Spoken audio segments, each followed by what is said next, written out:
പ്രിയമുള്ളവരെ, എനിക്ക് വേണ്ടി സംസാരിക്കാൻ ഞാനും എന്നെ സ്നേഹിക്കുന്ന നിങ്ങളുമേ ഉള്ളെന്ന് എനിക്കറിയാം. പക്ഷെ അങ്ങനല്ലല്ലോ. ഒരു സർക്കാർ സംവിധാനത്തെ സംബന്ധിച്ച് വലിയ PR സംവിധാനങ്ങളുണ്ടെന്നുള്ള യാഥാർത്ഥ്യം നിങ്ങൾക്കറിയാമല്ലോ. ആ PR സംവിധാനങ്ങൾ ഉപയോഗിച്ചുകൊണ്ട് കേരളത്തിലെ സകല ദൃശ്യമാധ്യമങ്ങളെയും അവർ ഇപ്പോൾ വിലക്കെടുക്കാൻ ശ്രമിച്ചിരിക്കുന്നതാണ് എന്നൊരു കാര്യം ഇടതുപക്ഷത്തിൽ തന്നെ പ്രവർത്തിക്കുന്ന ചിലരും തിരുവനന്തപുരത്തുള്ള ചില പത്രത്തിൽ പ്രവർത്തിക്കുന്ന നാടിനോട് അല്പമെങ്കിലുമൊക്കെ കൂറുള്ള ചില പത്രമാധ്യമ സുഹൃത്തുക്കളും എന്നോട് അറിയിച്ചിട്ടുണ്ടായിരുന്നു. അപ്പോഴാണ് എനിക്ക് മനോരമയുടെ പുതിയ വാർത്ത കൂടി കണ്ടപ്പോൾ അത് ബോധ്യപ്പെടുന്നത്. മലയാള മനോരമയുടെ ന്യൂസിൽ ഒരു വാർത്ത വന്നിരിക്കുന്നു. വയനാടിനെ ചേർത്ത് പിടിച്ചുകൊണ്ട് ലാലേട്ടനും മമ്മൂക്കയും, മാരാരെ തള്ളി നാട് എന്ന് പറഞ്ഞൊരു വാർത്ത. എന്തായാലും മനോരമ പോലൊരു ദൃശ്യമാധ്യമത്തിന് കേവലം ഒന്നുമല്ലാതിരിക്കുന്ന ഒരുവന്റെ ഒരു ഫോട്ടോയും പേരും കൂടെ വെച്ചുകൊണ്ട് ഈ സാഹചര്യത്തിൽ ഇങ്ങനൊരു വാർത്ത ചെയ്യണമെങ്കിൽ എവിടൊക്കെയോ ഞാൻ പറഞ്ഞത് ആൾക്കൊക്കെ പൊള്ളിയത് കൊണ്ടാവാം. ഇനി ഞാൻ എന്തുകൊണ്ടാണ് ഇത് പറയേണ്ടി വന്നത്? പ്രിയപ്പെട്ട മനോരമയോടും ന്യൂസ് 24നോടും ഏഷ്യാനെറ്റിനോടും റിപ്പോർട്ടറിനോടും ഒക്കെ പറയാം, മീഡിയ വണ്ണിനോടും ഒക്കെ പറയാനുള്ളത്, നിങ്ങളാണ് ഇതിന്റെ യഥാർത്ഥ കാരണക്കാർ. പ്രിയപ്പെട്ട കമ്മ്യൂണിസ്റ്റ് പാർട്ടി പ്രവർത്തിക്കുന്ന സുഹൃത്തുക്കളെ, കഴിഞ്ഞ 2-3 ദിവസമായി ചില അഭിപ്രായ വ്യത്യാസങ്ങൾ നമുക്കിടയിൽ ഉണ്ടെങ്കിലും ഈ ഒരു കാര്യത്തിൽ നിങ്ങൾ എന്റെ കൂടെ നിന്നാൽ ഞാൻ നിൽക്കുമെന്ന് പ്രതീക്ഷിക്കുന്നു. കാരണം മുഖ്യമന്ത്രിയുടെ ഓഫീസ് സംശയത്തിന്റെ നിഴലിലാണെന്നും ദുരിതാശ്വാസ നിധിയിൽ ധാരാളം തട്ടിപ്പുകൾ നടന്നിട്ടുണ്ടെന്നും ദുരിതാശ്വാസ നിധി സുതാര്യമല്ലെന്നും പറഞ്ഞ് ആവർത്തിച്ച് വാർത്തയിടുകയും ചാനൽ ചർച്ച സംഘടിപ്പിക്കുകയും കേരളത്തിലെ സകല ജനങ്ങളെയും മുഖ്യമന്ത്രിയെയും മുഖ്യമന്ത്രിയുടെ ദുരിതാശ്വാസ നിധിയെയും സംശയത്തിന്റെ നിഴലിലാക്കിക്കൊണ്ട് ഭരിക്കുന്ന സർക്കാർ കള്ളന്മാരാണ് എന്ന് പറയാതെ പറഞ്ഞു വെച്ച എല്ലാ ദൃശ്യമാധ്യമങ്ങളും ഇന്നിപ്പോൾ ഈ രീതിയിൽ സംസാരിക്കേണ്ടി വരുന്നത് പണം സർക്കാരിന്റെ കയ്യിൽ നിന്ന് പറ്റിയിട്ടാണോ, അതോ വലിയ വലിയ മുതലാളിമാർ മുഖ്യമന്ത്രിയെ അനുകൂലിച്ച് പറഞ്ഞെങ്കിലേ പൈസ നൽകത്തുള്ളൂ എന്ന് പറഞ്ഞതുകൊണ്ടാണോ എന്ന് ഒന്ന് വ്യക്തമാക്കണം. ഞാൻ ഉൾപ്പെടുന്ന സമൂഹം എന്തുകൊണ്ട് 2018-ലും 2020-ലും മുഖ്യമന്ത്രിയുടെ ദുരിതാശ്വാസ നിധിയെക്കുറിച്ച് സംശയം പ്രകടിപ്പിച്ചിരുന്നില്ല, ഇപ്പോൾ പ്രകടിപ്പിക്കേണ്ടി വന്നു എന്നതിന്റെ പ്രധാനപ്പെട്ട കാരണക്കാൾ നിങ്ങളാണ്. നിങ്ങൾ പരസ്യമായി മുഖ്യമന്ത്രിയോട് മാപ്പ് പറയൂ, മുഖ്യമന്ത്രിയുടെ ഓഫീസിനോട് മാപ്പ് പറയൂ. CMDRFന്റെ ഫണ്ട് ദുരുപയോഗത്തെക്കുറിച്ച് പറഞ്ഞതിന്റെ പേരിലും നിങ്ങൾ മാപ്പ് പറഞ്ഞതിന് ശേഷം കേരളത്തിലെ ജനങ്ങളോട് നിങ്ങൾ പറയണം, ഞങ്ങൾ ഇതാ കണക്കുകൾ പുറത്തുവിടുകയാണ്. മുഖ്യമന്ത്രിയുടെ ദുരിതാശ്വാസ നിധിയിലേക്ക് ഇന്നലകളിൽ വന്ന പണത്തിന്റെ എല്ലാ കണക്കുകളും ഞങ്ങൾക്ക് ലഭിച്ചിട്ടുണ്ട്. മുഖ്യമന്ത്രിയുടെ ദുരിതാശ്വാസ നിധി പൂർണ്ണമായും സുതാര്യമാണ്, അത് അർഹതപ്പെട്ട ആൾക്കാരിലേക്ക് തന്നെയാണ് എത്തിയത് എന്ന് പറഞ്ഞുകൊണ്ട് നിങ്ങൾ ഒരു കണക്ക് പുറത്തുവിടൂ. അല്ലാതെ വയനാടിനെ ചേർത്ത് പിടിച്ച് ലാലേട്ടൻ എന്നും വയനാടിനെ ചേർത്ത് പിടിച്ച് മമ്മൂക്ക എന്നൊക്കെ പറഞ്ഞിട്ടുള്ള ഗിമ്മിക്കുകളൊന്നും നിങ്ങൾ ഇവിടെ കാണിക്കണ്ട. എന്തെന്നാൽ വയനാടിനെ ലാലേട്ടൻ ചേർത്ത് പിടിച്ചത് വിശ്വശാന്തി ഫൗണ്ടേഷൻ എന്ന ട്രസ്റ്റ് വഴിയാണ്. ഒരു ട്രസ്റ്റിന് സാമ്പത്തിക സഹായങ്ങൾ ഇത്തരം കാര്യങ്ങൾക്ക് ചെയ്തേ പറ്റൂ. ഈ ഒരു സാഹചര്യത്തിൽ അവർക്ക് 3 കോടി ചെലവഴിച്ചാൽ 10 കോടി വരാനുള്ള സാഹചര്യമുണ്ട് എന്നുള്ള യാഥാർത്ഥ്യം മനസ്സിലാക്കുക. മമ്മൂക്കയെ സംബന്ധിച്ചും കെയർ ആൻഡ് ഷെയർ എന്ന് പറഞ്ഞ ട്രസ്റ്റ് ഉണ്ട്. അതുവഴി ഇന്നലകളിൽ ധാരാളം സഹായം അദ്ദേഹം ചെയ്തിട്ടുണ്ട്, നാളെയും ചെയ്യും. പിന്നെ ഇൻഡിവിജ്വലി ഇവരൊക്കെ എത്രത്തോളം വലിയ ടാക്സ് പേയേഴ്സ് ആണെന്ന് സാധാരണക്കാർക്ക് അറിയത്തില്ലെങ്കിൽ എനിക്ക് വളരെ വ്യക്തമായിട്ട് അറിയാം. 15 കോടി രൂപ 20 കോടി രൂപ റെമ്യൂണറേഷൻ മേടിക്കുന്ന ഒരാൾക്ക് ഒരു സിനിമയ്ക്ക് തന്നെ ഇൻകം ടാക്സ് 10% എടുത്താൽ 1.5 കോടി മുതൽ 2 കോടി രൂപ വരെ ഇൻകം ടാക്സ് അടക്കേണ്ടി വരും. ഒരു വർഷത്തിൽ 2 സിനിമ ചെയ്യുന്ന ആൾക്കാരാണെന്നുണ്ടെങ്കിൽ എത്രത്തോളം രൂപ ഏകദേശം ഒരു വർഷം ഇവർക്ക് പിന്നെ മറ്റിതര വരുമാനങ്ങൾ വേറെ അടക്കേണ്ടി വരും. അതുകൊണ്ട് മുഖ്യമന്ത്രിയുടെ ദുരിതാശ്വാസ നിധിയിലേക്ക് കൊടുക്കുന്ന ഈ തുക ടാക്സ് ഫ്രീ ആണ്.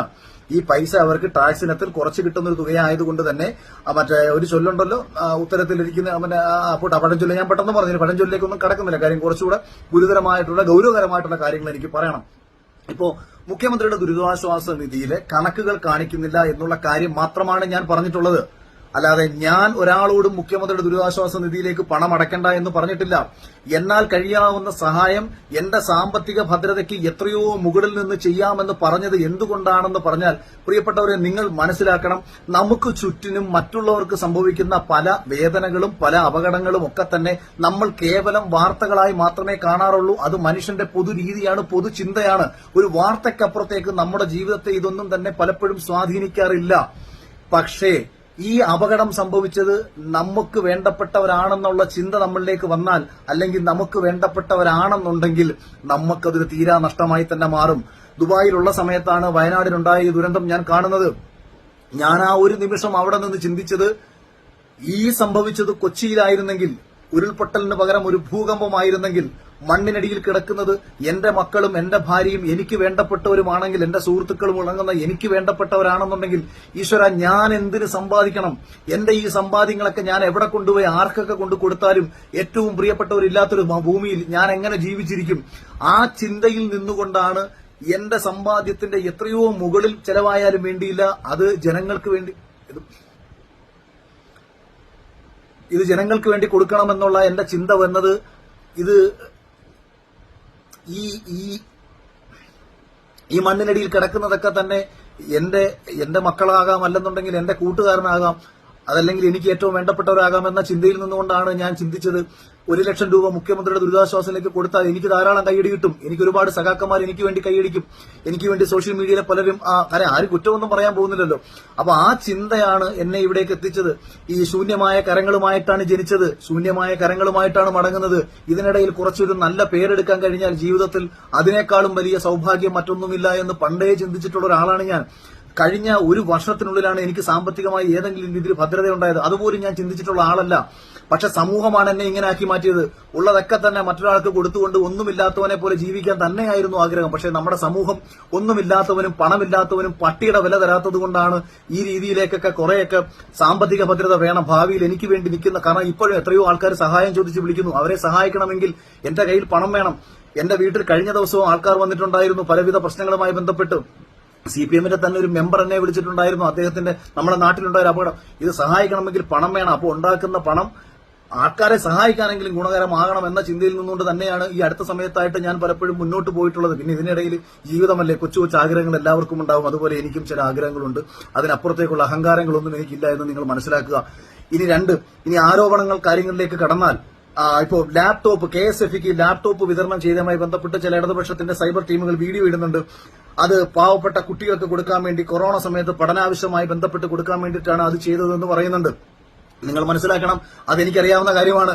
KSFE-ക്ക് ലാപ്ടോപ്പ് കൊടുത്തു എന്ന് പറഞ്ഞുകൊണ്ട് വെബ്സൈറ്റിൽ ഇട്ട് വെച്ച് കഴിഞ്ഞാൽ ഇതെങ്ങനെ എനിക്ക് മനസ്സിലാക്കാൻ കഴിയും? അപ്പോൾ വെബ്സൈറ്റിൽ തന്നെ രേഖപ്പെടുത്തണം, KSFE-ൽ കൊറോണ സമയത്ത് പഠന ആവശ്യങ്ങൾക്കായിട്ട് ഇത്ര ലാപ്ടോപ്പുകൾ ഇത്ര കുട്ടികൾക്ക് വിതരണം ചെയ്തു. അങ്ങനെ ചെയ്യുമ്പോൾ പഞ്ചായത്ത് അടിസ്ഥാനത്തിൽ അത് പബ്ലിഷ് ചെയ്യണം. അങ്ങനെ പബ്ലിഷ് ചെയ്യുമ്പോൾ ജനങ്ങൾക്കുള്ള ഒരു ഗുണം എന്തെന്ന് വെച്ചാൽ, ഇപ്പോൾ ഞാൻ താമസിക്കുന്നത് കൊട്ടാരക്കര മൈലം എന്ന് പറയുന്ന പഞ്ചായത്തിലാണ്.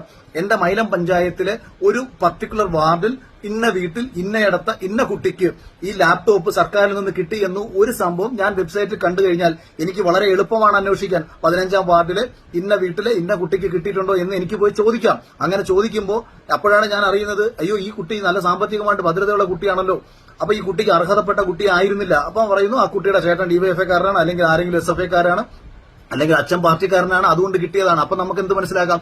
ഇത് വഴിവിട്ട രീതിയിൽ വിനിയോഗിച്ചിട്ടുണ്ട് എന്ന് നമുക്ക് മനസ്സിലാക്കാം. അർഹതയുള്ള ഒരാൾക്ക് ലഭിക്കേണ്ട നേട്ടം മറ്റൊരാളിലേക്ക് പോയി കഴിഞ്ഞാൽ അതിനെ നമുക്ക് ചോദ്യം ചെയ്യാൻ കഴിയും.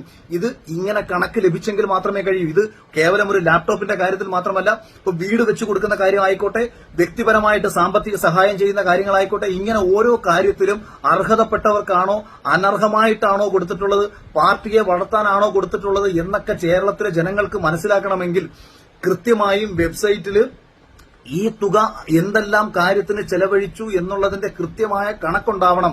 അങ്ങനെ ഒരു കണക്കിട്ടതിന് ശേഷം ഇത് മുഖ്യമന്ത്രിക്ക് ഇനിയും ഇടാം.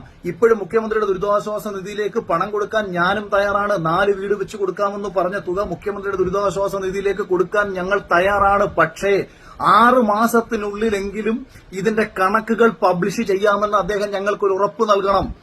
അങ്ങനെയാണെങ്കിൽ കൊടുക്കാം. കാരണം നമ്മളെ സംബന്ധിച്ച് അർഹതപ്പെട്ടവരിലേക്ക് എത്തിയാൽ മതി. ഗവൺമെന്റ് അർഹതപ്പെട്ടവർക്കാണ് ചെയ്യുന്നതെന്നുണ്ടെന്നുണ്ടെങ്കിൽ ഇത് നമ്മുടെ ബുദ്ധിമുട്ടല്ലേ. ഞങ്ങളിനി വയനാട്ടിൽ പോയി ഒരു വീട് വെച്ച് കൊടുക്കുന്ന സമയവും മറ്റു കാര്യങ്ങളൊക്കെ ഞങ്ങൾക്ക് നഷ്ടമല്ലേ. അപ്പം ഗവൺമെന്റ് തന്നെ ഇത് ചെയ്യുമെന്നുണ്ടെങ്കിൽ നമുക്ക് ലാഭമുള്ള കാര്യമാണ്. പക്ഷെ സംശയത്തിലേക്ക് എത്താനുണ്ടായ കാരണം ഇന്നലകളിലെ നിങ്ങളുടെ പ്രവർത്തനങ്ങൾ കൊണ്ടും കേരളത്തിൽ കഴിഞ്ഞ കുറെ നാളുകളായി ഉയർന്നു കേട്ടിട്ടുള്ള അവിശ്വാസങ്ങളാണ് നിങ്ങളെ ഈ വിധത്തിൽ എത്തിച്ചതെന്ന് പ്രിയപ്പെട്ട മുഖ്യമന്ത്രിയും മുഖ്യമന്ത്രിയുടെ ഓഫീസും പ്രിയപ്പെട്ട CPM എന്ന് പറയുന്ന പാർട്ടിയും മനസ്സിലാക്കുക. ഇനി CPM എന്ന് പറയുന്ന രാഷ്ട്രീയ പാർട്ടിക്ക് മുഖ്യമന്ത്രിയോട് ഈ ചോദ്യം ചോദിച്ചു ഇതിന്റെ കൃത്യമായ കണക്കുകൾ നിങ്ങൾ തന്നെ മേടിച്ച് നിങ്ങൾക്ക് പുറത്തുവിടാൻ കഴിയുമെങ്കിൽ നിങ്ങൾ അത് പുറത്തുവിടുക. ഞാൻ ഒരിക്കൽ പോലും മുഖ്യമന്ത്രിയുടെ ദുരിതാശ്വാസ നിധിയിലേക്ക് പണം കൊടുക്കരുതെന്ന് പറഞ്ഞിട്ടില്ല. വൈകാരികമായി എനിക്ക് ഈ വിഷയത്തിൽ ദേഷ്യമുണ്ടാവാനുള്ള കാരണം ഞാൻ ആദ്യം എഴുതിയ ഫേസ്ബുക്ക് പോസ്റ്റിൽ മുഖ്യമന്ത്രിയെ എന്തുകൊണ്ട് വിമർശിച്ചു എന്ന് പറഞ്ഞാൽ കേന്ദ്ര ആഭ്യന്തരമന്ത്രി അമിത്ഷാ ഒരു പാർലമെന്റിൽ നടത്തിയ പ്രസംഗത്തിൽ അദ്ദേഹം പറഞ്ഞു ഇത് മുൻകൂറായിട്ട് അറിയിപ്പ് കൊടുത്തിട്ടുണ്ടായിരുന്നു. അത് കള്ളമോ സത്യമോ എന്തോ ആവട്ടെ, പക്ഷേ ഒരു പൌരനെന്ന നിലയിൽ നമ്മൾ നോക്കിക്കാണുമ്പോൾ ആഭ്യന്തരമന്ത്രി പാർലമെന്റിൽ നടത്തിയ ഒരു പ്രസംഗത്തെ കൂടി നമ്മൾ വിശ്വാസത്തിലെടുക്കണം. അപ്പോൾ അങ്ങനെ വിശ്വാസത്തിലെടുത്ത് ആ ഒരു വാർത്ത നമ്മുടെ മുന്നിലേക്ക് എത്തുമ്പോഴാണ് നമുക്ക് മുന്നിൽ ജീവനറ്റ മണ്ണിനടിയിൽ പെട്ടുകിടക്കുന്ന ഒരു വലിയ ജനതയുടെ അവസ്ഥ നമ്മൾ കാണുന്നത്. ആ വേദനയിൽ നിന്നുകൊണ്ടുള്ള ഒരു പ്രതികരണത്തിൽ മുഖ്യമന്ത്രിക്ക് എന്തുകൊണ്ട് ഒരു മുൻകരുതൽ സ്വീകരിക്കാൻ കഴിഞ്ഞില്ല എന്ന് ഞാൻ വിമർശനാത്മകമായി ചോദിച്ചു. സർക്കാസ്റ്റിക്കലി ഞാനതിനെ ആക്ഷേപിച്ചു. പിന്നീട് ഞാൻ അവിടെ എഴുതുകയാണ്, എന്നാൽ കഴിയാവുന്ന 3 വീടുകൾ ഞാൻ വെച്ച് നൽകാം, അത് ആരുടെയും പിരിവെടുത്തിട്ടല്ല, ഞാനും എന്റെ വളരെ അടുത്ത സുഹൃത്തുക്കളും ചേർന്ന് ചെയ്യാമെന്ന് പറഞ്ഞൊരു കാര്യത്തെയാണ് നിങ്ങൾ അതിലെ ഈ നന്മ. ഓക്കെ, അതിനകത്തൊരു 30% മുഖ്യമന്ത്രിയെ വിമർശിച്ചതിനോട് നിങ്ങൾ എതിർത്തോളൂ, അല്ലെങ്കിൽ നിങ്ങൾക്കത് ഇഷ്ടപ്പെട്ടില്ല എന്നുള്ള അഭിപ്രായം വിയോജിപ്പ് രേഖപ്പെടുത്തിക്കോളൂ. പക്ഷേ ഞാനെന്ന് പറയുന്ന ഒരു സാധാരണക്കാരന് വളരെ ചെറിയ ടാക്സുകൾ അടയ്ക്കുന്ന, വളരെ ചെറിയ വരുമാനമുള്ള, യാതൊരു ബിസിനസ്സും നിലവിൽ വളരെ ചെറിയ വരുമാനം മാത്രം മാസമുള്ള, അതോടൊപ്പം തന്നെ അത്രയും തന്നെ ചെലവുകളുള്ള ഒരു വ്യക്തി എന്ന നിലയിൽ ഞാൻ ചെയ്യാവുന്ന ഒരു വലിയ കാര്യത്തെ, അല്ലെങ്കിൽ അങ്ങനെ ഒരു കാര്യത്തെ എന്തുകൊണ്ട് കൈയടിച്ച് പ്രോത്സാഹിപ്പിക്കാൻ കഴിഞ്ഞില്ല? അവിടെയാണ് എനിക്ക് നിങ്ങളോട് തോന്നിയ ദേഷ്യം. അപ്പോൾ രാഷ്ട്രീയം കളിച്ചത് ഞാനല്ല, നിങ്ങളാണ്. കേവലം മുഖ്യമന്ത്രി എന്ന് പറയുന്ന വ്യക്തി ഞാൻ കഷ്ടപ്പെട്ട് മുഖ്യമന്ത്രിയാക്കിയ ആളല്ല. ഞാൻ മുഖ്യമന്ത്രി പിണറായി വിജയനോ CPM-നോ വോട്ട് ചെയ്തിട്ടുള്ള ആളല്ല. നിങ്ങളാണ് ഈ പാർട്ടിക്ക് വേണ്ടി കഷ്ടപ്പെട്ടത്. നിങ്ങളുടെ ജീവിതമാണ് ഈ പാർട്ടിക്ക് വേണ്ടി മാറ്റിവെച്ചിട്ടുള്ളത്. നിങ്ങളാണ് ഈ പാർട്ടിക്ക് വേണ്ടി അടികൊണ്ടിട്ടുള്ളത്. പ്രിയപ്പെട്ട സഖാക്കന്മാരെ, നിങ്ങളാണ് നിങ്ങളുടെ മുഖ്യമന്ത്രിയെ ശരിയാക്കേണ്ടത്. ഞാൻ നാളെയും മുഖ്യമന്ത്രി നല്ല മനുഷ്യനായാലും ചിലപ്പോൾ ഞാൻ വോട്ട് ചെയ്യണമെന്നില്ല. അപ്പോൾ മുഖ്യമന്ത്രി നല്ലയാളായിട്ടിരുന്നാൽ നിങ്ങളുടെ പാർട്ടി വീണ്ടും അധികാരത്തിൽ വരാൻ ഈ മുഖ്യമന്ത്രിയുടെ ഓഫീസിനും മുഖ്യമന്ത്രിക്കും എന്തെങ്കിലും വീഴ്ചകൾ സംഭവിച്ചിട്ടുണ്ടെന്നുണ്ടെങ്കിൽ പണ്ട് പാർട്ടി ഇടപെട്ട് തിരുത്തുമായിരുന്നു. എന്റെ ചോദ്യങ്ങൾ നിങ്ങൾക്ക് വേണ്ടി കൂടിയുള്ളതാണ്. ഒരു കമ്മ്യൂണിസ്റ്റുകാരന്റെയോ ഒരു വിപ്ലവകാരിയുടെ ചോദ്യം പോലെ കണ്ടുകൊണ്ട് നിങ്ങളുടെ ഭാഗത്തു നിന്ന്, ഡിവൈഎഫ്ഐയുടെ ഭാഗത്തു നിന്ന്, SFIയുടെ ഭാഗത്തു നിന്ന് ഉയർന്നു കേൾക്കട്ടെ എന്ന് ഞാൻ ആഗ്രഹിക്കുന്നു. കഴിഞ്ഞ കാലങ്ങളിൽ ചെലവഴിച്ചിട്ടുള്ള കണക്കുകൾ കൃത്യമായി പുറത്തുവിട്ടതിന് ശേഷം, അല്ലെങ്കിൽ പുറത്തുവിടാമെന്ന് ഉറപ്പ് നൽകിയതിനു ശേഷം ധൈര്യമായി കേരളത്തിലെ ജനങ്ങളോട് പറയൂ, അവർ നിങ്ങൾക്കൊപ്പം നിൽക്കും. അവർ സ്വരുക്കൂട്ടിയ, അവർ അധ്വാനിച്ച ഒരു തുകയുടെ ഒരു പങ്ക് നിങ്ങൾക്കെത്തും. അല്ലാതെ കോർപ്പറേറ്റുകൾ അവരുടെ CSR ഫണ്ടിന്റെ ഒരു വിഹിതം എടുത്ത് കൊടുക്കുന്നതോ, CSR ഫണ്ട് എനിക്കൊന്നും ഇപ്പം പ്രൈം മിനിസ്റ്റർ യോജനയൊക്കെ റിപ്പോർട്ട്, അതിനകത്ത് എനിക്ക് വിഷയമില്ല, അല്ലെങ്കിൽ വലിയ വലിയ ടാക്സ് പെയർ ആയിട്ടുള്ള ആൾക്കാർ അവർക്ക് ടാക്സ് സേവിംഗിന്റെ ഭാഗമായിട്ട് വരുന്ന തുക കൊടുത്തതുകൊണ്ടോ, സിനിമാ നടന്മാരുടെ വലിയ മഹത്വങ്ങൾ നിങ്ങൾ വിളിച്ചു എന്നതിലും ഒന്നും അർത്ഥമില്ല. അവർക്ക് ഇതുവഴി അല്ലെങ്കിൽ വേറൊരു വഴി ഇതൊക്കെ ചെലവാക്കി കളഞ്ഞേ പറ്റൂ. അതൊരിക്കലും അവരുടെ അക്കൗണ്ടിലേക്ക് ചെല്ലുന്ന പണമല്ല എന്ന് മനസ്സിലാക്കുക. അതിനെക്കാട്ടി എത്രയോ മാത്രമാണ് അന്നന്നത്തെ അധ്വാനത്തിന്റെ ഫലമായിട്ട് ഒരുവൻ കൊടുക്കുന്നതും. ഇന്ന് സമയം കളഞ്ഞ് അവിടെ പോയി കിടന്ന് ഈ നാടിന് വേണ്ടി കഷ്ടപ്പെടുന്ന ഡിവൈഎഫ്ഐയിലെയും മുസ്ലിം ലീഗിന്റെയും KSUവിന്റെയും യൂത്ത് കോൺഗ്രസിന്റെയും സേവാഭാരതിയുടെയും ഒക്കെ പ്രവർത്തകർ ചെയ്യുന്നത് മൂല്യത്തിന്റെ 10-1 മൂല്യം പോലും ഇവരൊക്കെ കൊടുക്കുന്ന തുകയ്ക്ക് വലിപ്പമുള്ളതായിട്ട് ഞാൻ കാണുന്നില്ല. അതിനെക്കാട്ടിലും എത്രയോ വലിയ കാര്യമാണ് നിങ്ങൾ ചെയ്യുന്നതെന്നാണ് ഞാൻ മനസ്സിലാക്കുന്നത്. അതുകൊണ്ട് മലയാള മനോരമ ഇതിങ്ങനെ പൊക്കിപ്പിടിച്ച് വലിയ ആഘോഷമാക്കേണ്ട കാര്യമൊന്നുമില്ല. സിനിമാ നടന്മാർ പണം കൊടുക്കുന്നത് എന്തടിസ്ഥാനത്തിലാണെന്ന് മനസ്സിലാക്കാനുള്ള ബോധ്യം മനോരമയുടെ റിപ്പോർട്ടർക്ക് ഇല്ല എന്നുണ്ടെന്നുണ്ടെങ്കിൽ അഖിൽമാരാരെ നാട് എന്തടിസ്ഥാനത്തിലാണ് തള്ളിയതെന്ന് കൂടി നിങ്ങളൊന്ന് ബോധ്യപ്പെടുത്തണം. അഖിൽമാരാർ പറഞ്ഞതും ആ വയനാടിന് വേണ്ടിയിട്ട്, വയനാടിന് നഷ്ടപ്പെട്ടവർക്ക് വേണ്ടി 4 വീട് വെച്ച് നൽകാമെന്നാണ്. 4 വീടെന്ന് പറയുമ്പോഴത്തേക്ക് ചുമ്മാതൊന്നും നിങ്ങൾ കണക്കൂട്ട് നോക്കൂ. ആവറേജ് ഒരു 10 ലക്ഷം രൂപ ഒരു വീടിനായാൽ 40 ലക്ഷത്തോളം രൂപ ഞങ്ങളുടെ ഭാഗത്തുനിന്ന് സഹായിക്കാമെന്നാണ് പറഞ്ഞത്. അതായത് മോഹൻലാൽ കൊടുത്തത് 25 കോടിയും മമ്മൂട്ടി കൊടുത്ത് 25 ലക്ഷവുമാണ്. രണ്ടുപേർ 25 ലക്ഷം വീതമാണെന്നുണ്ടെങ്കിൽ ഒന്നുമില്ലാത്തവന്റെ ഭാഗത്ത് നിന്ന് ചെയ്യാമെന്ന് പറഞ്ഞത് 40 ലക്ഷം രൂപയാണെന്ന് മനസ്സിലാക്കിക്കൊണ്ട് അതിന്റെ ഒരു മാന്യത കാണിക്കുകയെങ്കിലും വേണമായിരുന്നു എന്ന് പറഞ്ഞുകൊണ്ട് അവസാനിപ്പിക്കുകയാണ്. Thank you.